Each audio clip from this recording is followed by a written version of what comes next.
1, episode 7. We're actually at the midweek point of Gameweek 36. So the Champions League semi-final has just completed with Real Madrid losing to Man City in quite spectacular fashion. But we still actually have one FPL game to go. So that's going to be Newcastle versus Brighton. And of course, some of the best point scorers this week have already played in those two teams. That's going to be Estupinian, who got 17 versus Arsenal, as expected. And then Wilson, of course, with 12, with 2 penalties, and one actually with really his last minute of football as he was about to be subbed off. So, of course, X-Men slightly unclear in that situation, I suppose. But we also had Trent as well, who got 13 points. And I think these 3 players really culminated whether you actually currently have a good week so far or you don't. And if you somehow found your way to owning neither of them, I'm sure it's been absolutely devastating, because these are all 50 to 60% EO picks that have been insane in terms of how they've performed compared to some of their peers with similar to EV when we were looking at Game Week 36 last week. How did you stand in terms of this week so far? Yeah, so I think auto subs helped this week, and when I say auto subs, I mean auto subs which have a weightage of 100%. Yeah. So they include Ederson and Shaw, and I desperately needed those points because for once Ederson has come to the rescue of my team, and that is also via a very, very weird situation where Mondi played all of a sudden and Kepa didn't play. So I mean, I'll take the points any day of the week. And other than that, I think the only 2 differences in our team are I have Bruno versus your Watkins, and that didn't go too badly for you because Watkins got an assist as well. And Ederson versus Steele, and Steele has a game to go with only 2 points to catch up, and I think he will. Even if Newcastle score, he could easily get 3 saves and get to 2 or beyond. So I think we could easily end up with the same number of points this week, which is not a good thing for me because I'm desperately trying to gain some rank. So if you are an indication of what the field is looking like right now, I needed to do much better than what I have done this week. And that included bringing Isaac in and captaining him, which, because Wilson scored 2 penalties and got subbed off, further kind of accentuates the point that X minutes did win out. But of course, there are no points for me to show for it. Yeah, that's a fair point. Obviously, I want to preface that for the people who aren't looking at my face on YouTube, that I was being sarcastic with X-Men's not being clear earlier with Wilson. But as far as double game week 37, we have a Manchester double. I think that's, of course, where the priority of our transfers will be focused around. And potentially the only single game weekend team that we might be looking towards in terms of whether we continue to keep them despite having a good fixture is going to be a team like Arsenal. So Arsenal is one of those teams where you could conceivably move some players out. So Zinchenko or Gabriel, if you've been owning such a player, you could be transferring them out. And the same with, let's say, the likes of Saka, Martinelli, of course, who's actually seemingly out for the season, and then Odegaard as well. So these are your picks that you can move towards Man City. I think it makes sense to first talk about the strength of 2 free transfers for Game Week 38. The interesting thing is a lot of people do seem to be rolling for Game Week 38. And I think that really just depends on where you sit in terms of Bruno and the ownership of him in your team. If you already own Bruno, I really think that there aren't many moves for you to make, because so many of the punts this week will be around City. I'm also assuming that if you are a Bruno owner, you also own one United defender and Rashford, so there really shouldn't be the need to go for another Man United asset, and therefore all the City assets is really a lot of guesswork and punting, and that probably means you've got more chances of getting starts and not having to rely on dodgy X minutes by rolling your free transfer if you own Bruno. I don't know how you feel about that. I think the first thing we have to understand is, as you said rightly, that if you already own the likes of Bruno, Salah, if you have already covered all the bases for Game Week 37, I would highly recommend rolling into 38 with 2 free transfers, because that is exactly the kind of week where you can punt on players and not obviously worry about transfers down the line, because that's the end of the season. Someone like DCL could come in handy, although having said that a couple of weeks ago, he seems to be an injury out again. And given DCL's record, Dominic Calvert-Lewin's record, I would be very hesitant to bring him in if there's any doubt around him. But players like that could easily be your target in Game Week 38, especially because Isaac plays Chelsea, and even though Chelsea are so bad this season, I still think that the matchup versus Bournemouth is pretty enticing for someone like Dominic Calvert-Lewin. So you can target players like him who might not necessarily be top on EV right now on review, but that's primarily because their minutes are low, or because you still have some weightage assigned to info value, right? Because you could technically see someone get injured in Gameweek 37. So having that information by the time you get into 38 would be very vital, and you could react to some injuries as well. Like for example, Salah, he of course he's a tank and you hardly see him get injured. But let's say someone like him gets injured, then you have 2 free transfers to react to something like that as well. So I would highly urge people to carry the free transfer to next week. But also, for example, in your situation, I would perhaps not do that because you don't own Bruno and you're trying to look for that third Man City asset.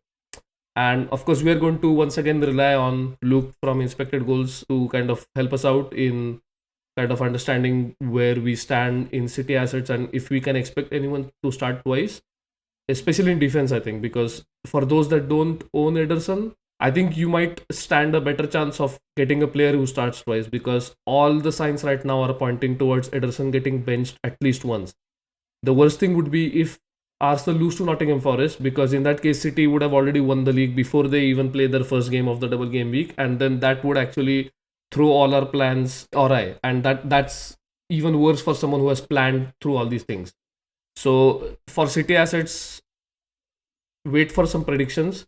Wait for maybe till like towards the end of the deadline to see if there's any new information that comes through, because I don't think there's going to be a press conference right before the deadline. No, it's a Sunday game, so I don't think we'll get that. Yeah, exactly. So if that is the case, then I would highly recommend waiting till the last moment possible to make these transfers. Yeah, no, so I agree. I think the initial point that you raised was that triple United is probably the best way to go this week. And as you're rightly saying, City is going to be a huge punt. And even going back to the discussion of free transfers for Gameweek 38, I think it's worth recognizing that there will be some teams that have much less to play for on 38.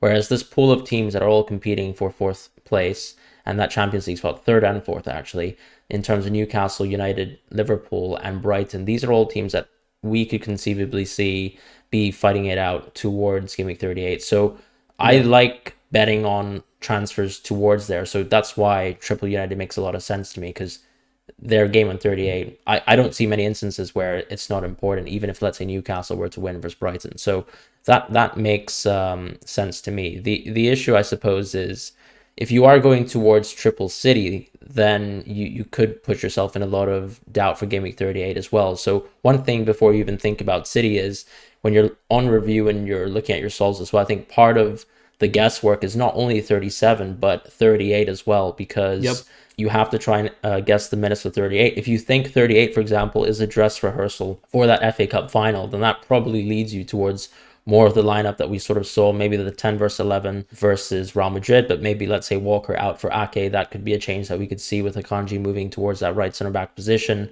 And you have to sort of punt like that, right? Because players like Alvarez, Mahrez, and Foden, they feel like they're actually on the outskirts of the first team. They're kind of your bench options. And so if you only really see them playing, let's say, 90 minutes versus Brighton, and I think Mahrez is the one exception there. I feel like he's probably going to get more minutes than Foden and Alvarez, then that's something to think about too. On the other hand, you have players like Grealish and Gundogan, who probably will actually play that Chelsea game. Gundogan was actually taken off a little bit earlier in the Real Madrid game, so I think that's a positive if you're trying to, let's say, look for a start versus Chelsea. At the same time, Grealish has also been benched back-to-back league games, and we've seen him be fit enough, at least for most parts of the season, to actually play consistently, even with European fixtures sandwiched in. So I actually think those two players have good X-Mins when you're looking at Chelsea. And even when you look at, let's say, the review spread of EV, really, I think clearly targeting that Chelsea game is quite crucial. So I can understand that Gundo doesn't really rate particularly well in terms of EV, but potentially once you make those X-Men adjustments, he could show up as potentially a better option. But Mahrez probably is the one midfield punt that I would look at. And then Alvarez, I also really like him just because he has actually so much positional flexibility, a little bit like Foden, but we could also see someone like KDB is probably more prone being rested than someone like Grealish, in my opinion. And that's the kind of thing that you're looking for. Even Haaland, for example, if let's say he was to have a fantastic game, and given that City don't really need to play him more than 60 minutes, that could mean a lot of Alvarez X-Mens. And so the safety there seems to be with Alvarez and Mahrez to me, if I was to really just conclude on City. Yeah, and from my limited knowledge and whatever I've seen of City this season, I could easily foresee Alvarez getting 30 minutes against Chelsea and then 90 minutes against Brighton once they've won the league. Mm-hmm. The one thing I also thought about is typically, for example, Gundogan is not renewing his contract, right? So very possibly this could be his last season with City, and if that is the case, he would most definitely play the most minutes in his final home game. Unfortunately, the final home game is in Gameweek 37 and not 38. Yeah. So in 38 he plays away at Brentford. So I don't know how much value you can ascribe to him getting game time necessarily because it's potentially his last Premier League game for City. Just because it's away from home, like it's not the same. Like the appreciation, the adoration that he would get from fans is not the same as he would at the Etihad. How many ever fans do show up, but regardless of that, I think you have to take in so many intangibles while you look at X minutes. I would suggest that when you run your solves on review, you need to kind of hedge on every single decision. Do you think Laporte is going to play 2 games? If not, how do you think City is going to set up in the first game against Chelsea and then the second game against Brighton? And you have to do the same thing with the midfield and in amongst the forwards. And the problem with the forwards is the forwards plus the midfield is going to make up the entirety of the minutes because Alvarez, as you said, has fluidity and he can play either instead of Holland or he can play in midfield instead of De Bruyne. So the reason we are kind of going on about this is it's more important, but more important than any other time, I think, this season, that you need to consider all the intangibles like FA Cup final dress rehearsal, saving up for the Champions League final, which has happened for the first time since Pep has joined Man City. So this is a very unique situation that we are in right now. And instead of having hindsight takes, after things have happened, I would rather prescribe a more thoughtful approach by punting on some decisions that Pep might take and then going from there. Yeah, it makes sense. And I think for that same logic, I think that's why I don't really like targeting Man City defense this week. Even, for example, what a lot of people would be suggested on a 2 free transfer route would be to, let's say, downgrade someone like a Trent into a Ruben Diaz or something of the sort. I just don't like those moves unless, for example, you're going for someone like Rico Lewis, who, of course, is going to give you a lot of budget flexibility, and you probably don't even have to go out of Trent. Unless you're really dialed into that, I think going for a downgrade there just doesn't make sense because with the forwards, the sort of gulf in EV between some of the attacking picks versus the other midfield picks like Osaka, who are on single game weeks, is still worth hunting on. Whereas with the defenders, particularly with the uncertainty on 38 as well, I just don't really like even tempting myself towards a City transfer at this point in time. So that's kind of my opinion on City. I think just moving back to United, though, we talked about how Bruno is essential, but equally, I think there's some managers who might have to sidestep Bruno because he is quite hard to adopt. If you, let's say, own Mahrez in your team, you're quite happy to actually keep him there. Potentially, you might be looking towards a third Man United option. Would you go towards another midfielder punt right now in terms of like an Antony or even a Sancho? Or do you like going for the defense? Or even Martial, for example, someone who actually seems to rate quite highly in review. I think he's out of the question, though. I mean, we've been quite low on Martial, but Erik ten Hag has always spoken about how Martial is someone who needs to be rested and eased in coming back from an injury. And, once again, for, I don't know, whatever time this season it is, Martial kind of is in that situation again, finding some form, but I don't think he's going to find a lot of minutes in this double. So I think he's out of the question, but definitely someone like Antony or a defender option is on the cards for me, more so actually than a City defender. So here's what I think about United midfielders, particularly Sancho. I think because a review kind of rates Sancho a little bit, especially once you kind of boost his minutes past 70 minutes, X minutes for both games. I don't think Sancho is a good pick for this week. He is similar in price to Antony, and I would much rather prefer Antony. Because if there is a situation where, let's say, Ten Hag gets his tactics wrong, which kind of has happened in the latter parts of the season, and he adjusts something, one of the first players to be sacrificed is Sancho in that kind of systemic tweaks. And if Rashford is fit, that one position is kind of locked. No one is going to touch that position if Rashford is fit. So it all comes down to, again, you can wait till the last possible moment to get as much information as you can, because I think United's game is the second game of the game week. So there is a very slight chance that you might get some news as to if Rashford is included in the squad or not, or something of that nature. And if Rashford is in the squad, the only way I would go for Antony is if you want to go for Bruno, but going for him would mean that you are harming your team in other aspects. Like, for example, transferring out Salah is necessary to get Bruno. If that is the case, then I would look at someone like Antony if that means you get to keep Salah. But other than that, I think Bruno is clear just because he has the most X minutes. He is on penalties. Everyone knows the arguments for Bruno. I don't need to keep going on about it. Antony has decent underlyings, but he also doesn't have great X minutes compared to someone like Bruno. I think he is a definite compromise, and his EV is decent enough for you to play him in 37 and possibly either play him in 37, or once you make your Gameweek 38 transfer, you could then bench him. I think that's what I feel in general about United assets. And if you go for defenders, let's say there are some people who are looking to get an additional United defender, like someone, let's say people have Shaw or De Gea, and they want to go for someone like Lindelof. I would ask them to take it with a pinch of salt, because with Ten Hag, we've seen a tendency to play right-footed centre back at RCB and left-footed centre back at LCB. And given Varane's extremely fragile fitness condition, I would suggest that Varane plays only one game, because review for some reason is extremely high on Varane. And if Varane plays only one game, the second game could be a combination. The first game could be a combination of, let's say, Lindelof and Shaw, and the second game could be a combination of Varane and Shaw. But it could also be a combination of Varane and Lindelof. So it's weird. You need to kind of dial down the X minutes a little for both Varane and Lindelof, I think, to account for Shaw possibly playing centre back.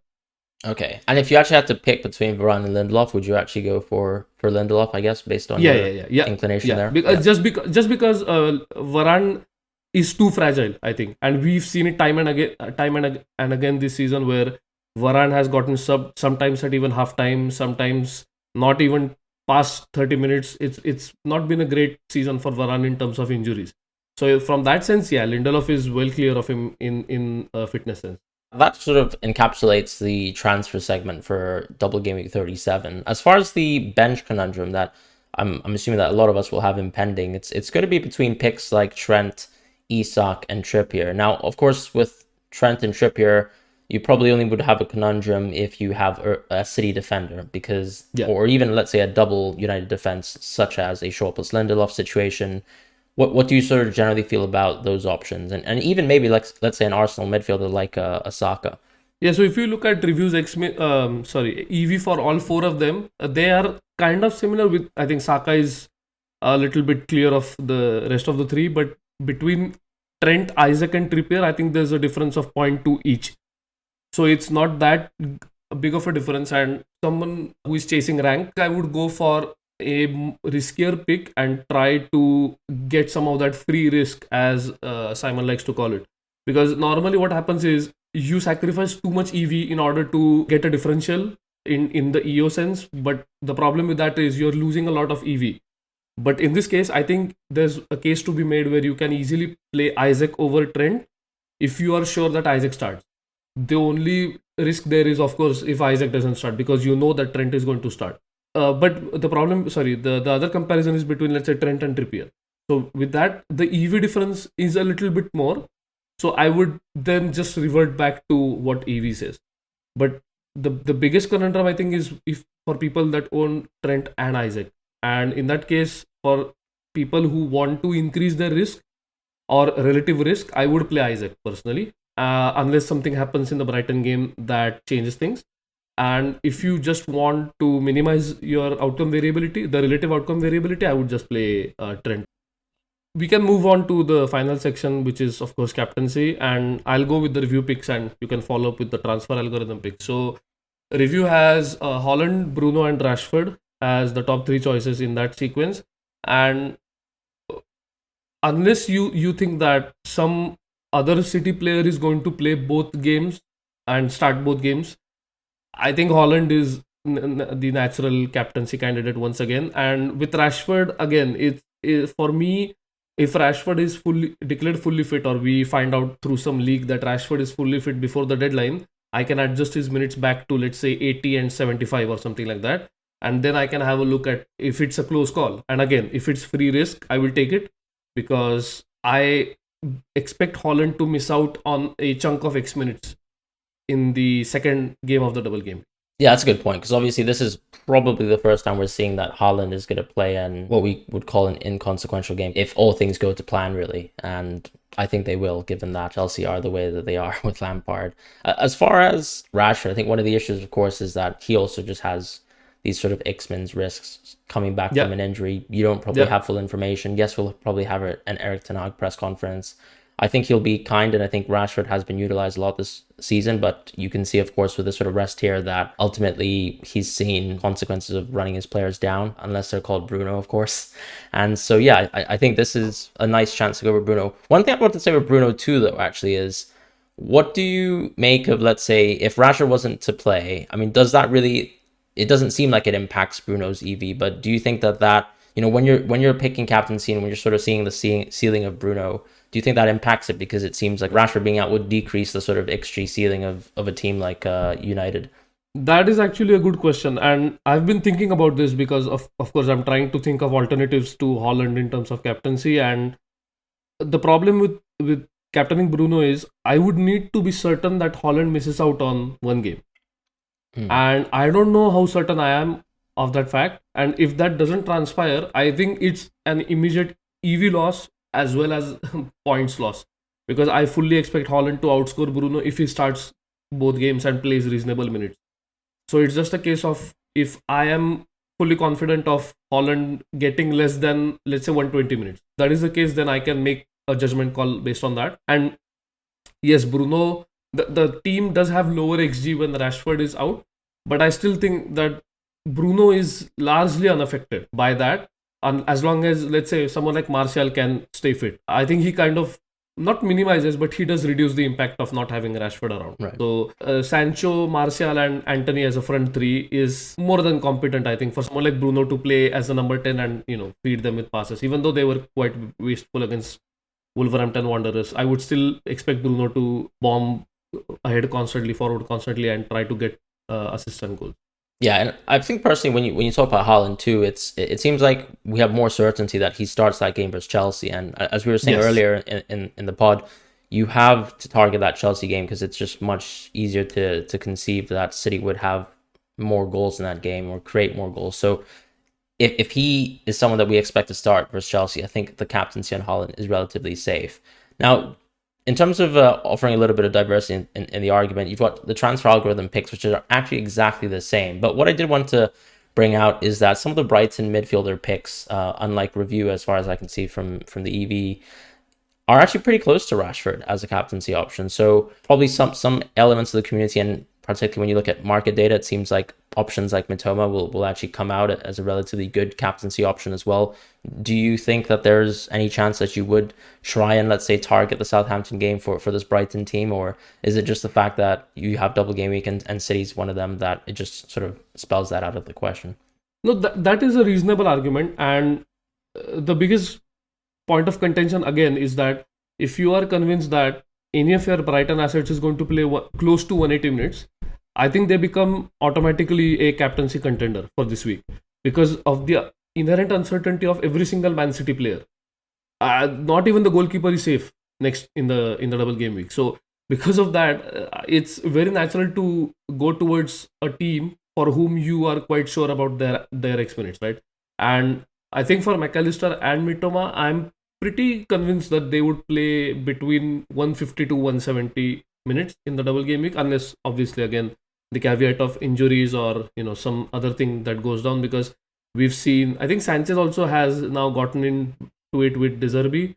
Yeah, so he's not traveled with the squad for the Newcastle game. So unfortunately it looks like De Zerbi is that kind of polarizing manager where you either get on with him very well or maybe you just leave the club, which of course we've seen one example only, so I don't want to jump to the gun and judge De Zerbi based on just one example of Trossard, but it does seem to be a pattern if the thing about Sanchez is true. But other than that, yes, Mitoma does seem to be a decent call, but with City and United assets, I would personally not go there because United play Bournemouth. I think that is the decisive factor for me.